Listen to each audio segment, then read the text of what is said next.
ക്രൈസ്തവ വിശ്വാസികൾ വലിയ നോമ്പിന്റെ അവസാനഘട്ടമായ വിശുദ്ധവാരത്തിലേക്ക് പ്രവേശിച്ചതോടെ കനകമല കുരിശുമുടിയിലേക്കുള്ള തീർത്ഥാടകരുടെ ഒഴുക്ക് വർദ്ധിച്ചു.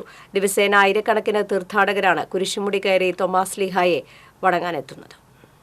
ഫെബ്രുവരി 11 ഈ വർഷത്തെ നോമ്പുകാല തീർത്ഥാടനം ആരംഭിച്ചത് മുതൽ ഇതുവരെ ലക്ഷത്തിലേറെ പേർ കനകമലയിൽ എത്തിയതായാണ് കണക്ക്. ഓശാന ഞായറാഴ്ച മുതൽ തീർത്ഥാടകരുടെ തിരക്ക് വർദ്ധിക്കും.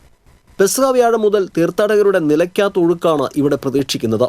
വിവിധ ജില്ലകളിൽ നിന്നും തമിഴ്നാട് ഉൾപ്പെടെയുള്ള അയൽ സംസ്ഥാനങ്ങളിൽ നിന്നുമുള്ള വിശ്വാസികൾ കനകമല തീർത്ഥാടനത്തിന് എത്തുന്നുണ്ട്.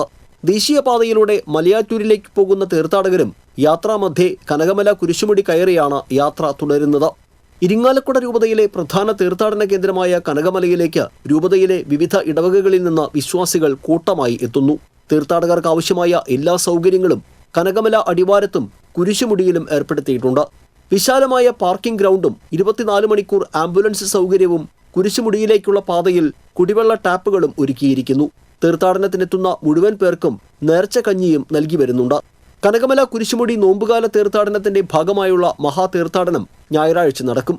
രാത്രി 7-ന് കുരിശുമുടിയിൽ ബിഷപ്പ് മാർ പോളി കണ്ണൂക്കാടൻ ദിവ്യബലി അർപ്പിക്കും.